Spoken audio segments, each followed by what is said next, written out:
they want from me, but I just want nothing but a mother. It ain't easy to walk in my shoes. That's what they didn't want to know. That's what they didn't want to know. So tell me about this new track that's out, that you put up. Tell me about that. Oh yeah, very excited, you know. It's right, life ain't easy. It's about it's just a track that in reference to what I was saying about COVID again. It's a track that was really and truly birthed through just it was made through the time of COVID. Yeah.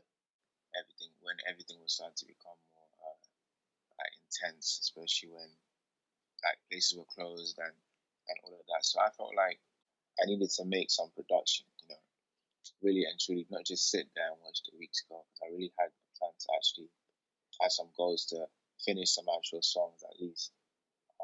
So then I got introduced to this app, which I'm sure you know, GarageBand. Yeah, that's a good one. Yeah, very popular app. From a producer, actually one of my producers told me, just if you guys can't find a way to go in the dark, because there's like a collection of artists in my studio. He was just telling us, well, just finish it on GarageBand. And then the journey started there, and I just started going crazy. I was going nuts, like, because you know when you just find something new and you're just kind of like obviously toying with it and just learning to play with it a little bit. Yeah. And have fun. So I did that, and I just basically came up with some crazy lyrics and some vocals, and I just neatened them up a bit. And then I made like through that time I made I think 4 or 5 songs. And they're going to be coming out more over the weeks as well. But I just wanted to get life ain't easy out. Yeah, I was going to say the title of that track reflects obviously what you just said about the whole COVID-19 thing. Yeah. So COVID-19 made you write it. Was that would you say that was your main inspiration behind making the track, or was there other sort of motivations behind it? No, it was actually sorry about that. COVID was part of the reason, and the other reason was just mostly because I just wanted to write something about, obviously other people could relate to, but more so like what I personally came out of. Yeah. You know, and also what I was going into. So I thought maybe this would be good to specifically talk about like what it is that they can't see, because I'm sure you know me to be a very cheerful guy. Yeah. You know, I'm very, very free spirited, but I wanted them to see the darker elements. So I thought, you know what, let me just give them something a bit deep but a little bit fun at the same time. Yeah. It's a jumpy beat as well, so like the yin and the yang, I guess. Oh man. Yeah. The light and the dark. Yeah, that makes sense actually. But in general, what is it about the arts that you adore? About the arts? Yeah, in general. Is there, like, when you think about the word the arts and, you know, like your whole journey, I guess, with everything you've done, like dance, music, what is it that you like about that? Is there something that sort of gives you a buzz about the arts in general? Like, what was it that kept you going in the field of arts? Because most people get involved in something artistic and then they just drop out completely and give up and then go work in a 9 to 5. That's so true. With the arts, for me, I feel like it was just like how I see it and how I've always seen it. It's just it's just always been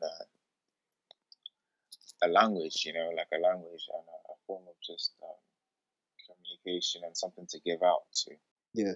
Because I feel like, you know, with our arts, we wouldn't be able to, like, you know, get a message out or maybe just, you know, express. I feel like it's just a way of living, you know, expression. So for me, it's just always something that I feel like I could relate to, because I was very just so free spirited and into expressing what I felt from inside, and I felt like that was exactly, you know, a reflection of the arts. Yeah. So yeah, how I see it is just that it's just an expression, like a way of living. Yeah, so it's like constant sort of journey in a sense, would you say? Like it's Yeah, part of you. yeah, yeah, yeah. That I could never leave. Yeah. Cause like I had moments where I was even thinking about, oh, like would I ever like, you know, like I know certain people from even like our dance days and everything that's like gone separate ways. I always thought like would I ever like leave dance or like whatever, but I can never like it can never work with me. It's just always gonna be like I'm always gonna be dancing. Yeah, I think what you just said there, what most people don't realize is if you're involved in say one art form, you might get involved in another art form down the line, but really it's all the same. That art just never leaves you in general, whether it's dance, acting, singing, painting, whatever it is you do to feel stimulation, it never really leaves you from the first time that you have that inception in your journey. So in general, what motivates you, would you say, in day-to-day life? Um, I would say many things, but I would say, I mean, Torron Lee is part of the motivation. Right? That means a lot, man. The Honestly. goat, mate. No, but I must say, just real quick, I must say though, like, thank you, man, because it was your instruction and command that actually helped me to really find more of my style. I don't know if you knew, but I was the times of ADU and the times that we had back then. I was just trying to really and truly not find myself as a dancer, but I was just trying to, learn off everyone and just trying to see what I can just add to my style. I don't really think I had everything put together yet, and then I think as that came over the years, I started realizing that, yeah, like this, this is now what I can do for life. You know? So just appreciate that first of all. No, that means so much to hear that as well, man. That's I'm humbled. I'm humbled that anything that we've done or I've done in the past has had a positive experience on someone else. It makes you feel like you've completed your mission in a sense. That motivates me to carry on going in all these kind of aspects of the arts, and to not give up, because when you hear about, I guess, people's success stories and how it rubbed off onto them in any type of capacity, it just makes you want to go, I guess, 10 times harder.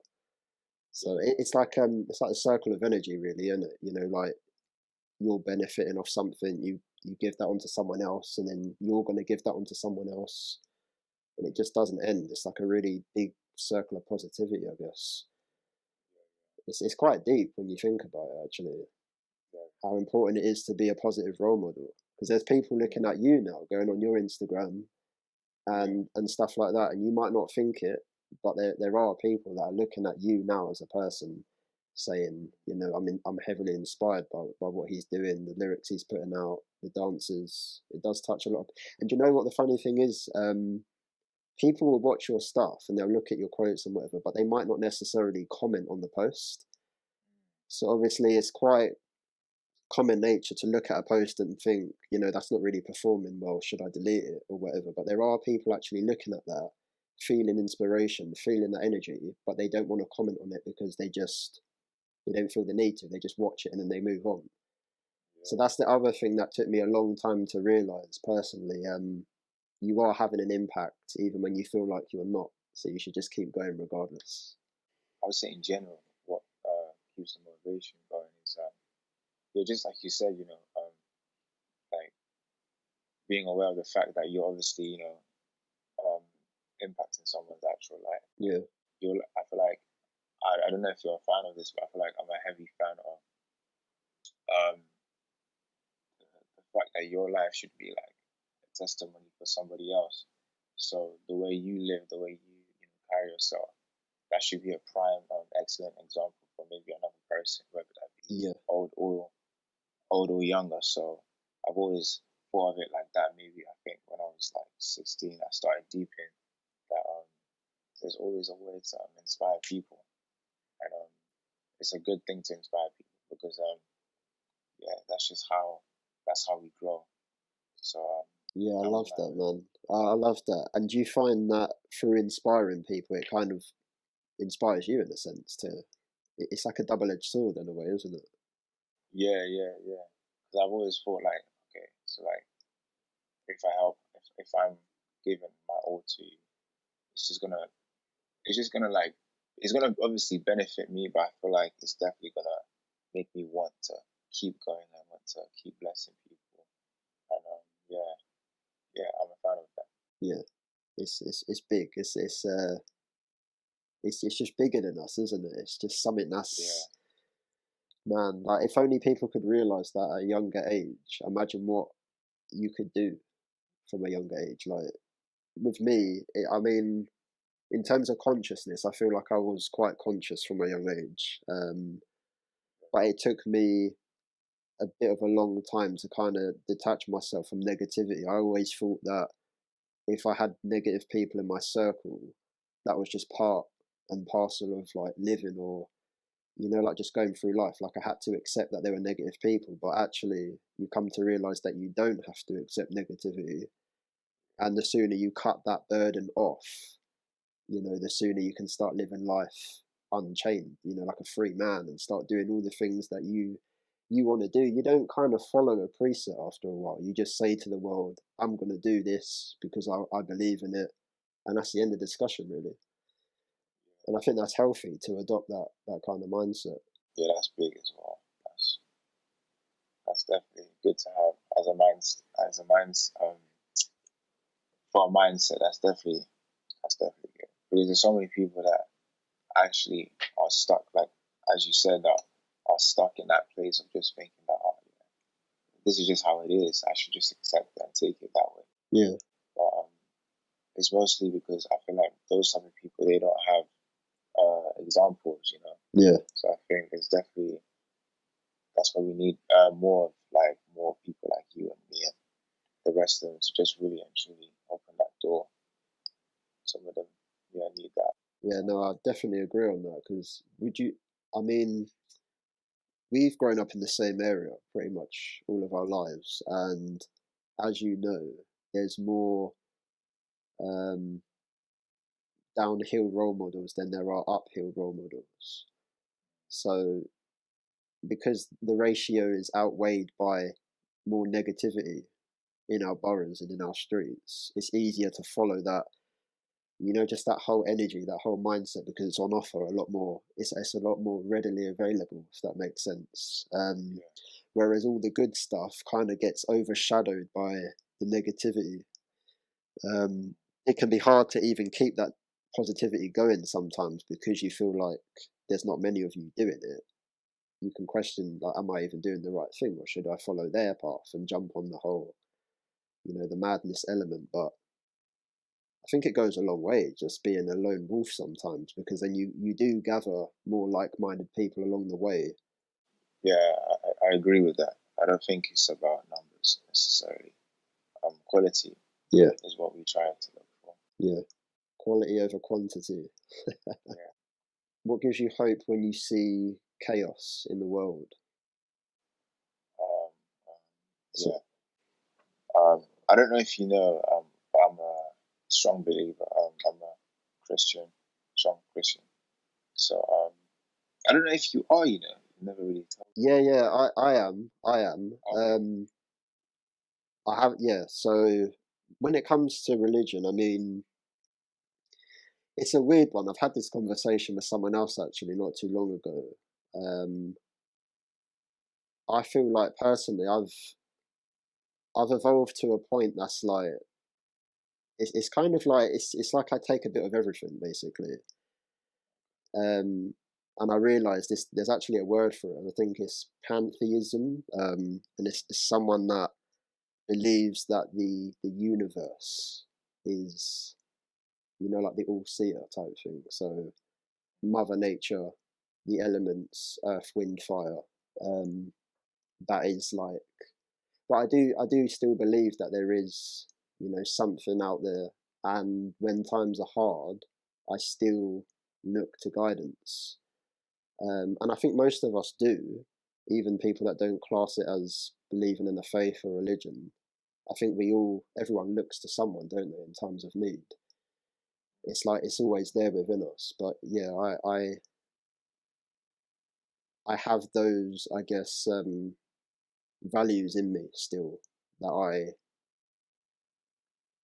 there needs to be a moral compass. There needs to be a moral compass, but not one that's boxed in. It's one that's sort of like now evolved to the point where it's like I'm just following my own type thing, but with influences from everything else on the positive path, if that makes sense. It's a bit of I think you get to that stage after a while where you kind of like anything, there's always a form of evolution. Would you say spirituality or faith has helped you to stay on the straight and narrow? I like to look back to think like, okay, like we didn't just come, like we didn't make it this far for no reason. Yeah. So one of the points is that keeps me going is that it's always to just appreciate like how far you've come. Yeah. And really and truly look back and say to yourself that okay, it wouldn't make sense for everything to get to this point, and then all of a sudden there's no hope. Yeah, yeah. There's just So that's how I like to always. I think that's the foundation of it. I'm a heavy believer that you should always just be grateful for how far you've come. Yeah, yeah, that's powerful. Because we don't give ourselves enough credit, I believe. We just move through this world day to day. You're looking on Instagram or whatever social media platforms, and you're constantly, I guess, looking at someone else's life, trying to apply it to your life, and you're just judging yourself constantly. No matter what anyone says, you're judging yourself, and it's unhealthy, man. It's toxic. It's toxic. It's toxic. You're like, it's everything, though, isn't it? From like fitness, you always feel like you're not fit enough, to like people's artistry, you feel like you're not creative enough, to what people are cooking, you feel like you're not a good enough cook. So it's like, where do we draw the line? Where does it? Yeah, it's like it's never gonna be enough. Yeah. Kind of like it's the mentality we have sometimes, but like as you were just saying with the whole situation, that's why I personally like to take I do this series of like taking time off of like social media. Yeah. And like I'm actually going through it now with Instagram, just to take a few days off, and then I'm gonna come back and just keep going. But I like to do that because I believe that Instagram can, unless if you've got like an aspiring business or something you're trying to build, Instagram can be just a very huge source of distraction. Yeah. And just like I feel like it can slow you down as a person. Yeah. Like you're always looking at how other people are living, and you can, like you said, you compare it to where you're at, and it's not really the healthiest mindset. What would you say to someone that's going through sort of like difficult times, that wants to really reinforce something and get to a certain stage but they're struggling? What kind of advice would you give them to carry on? And what I always have to say to my man, to my people, that, especially when they're going through a lot, is that just always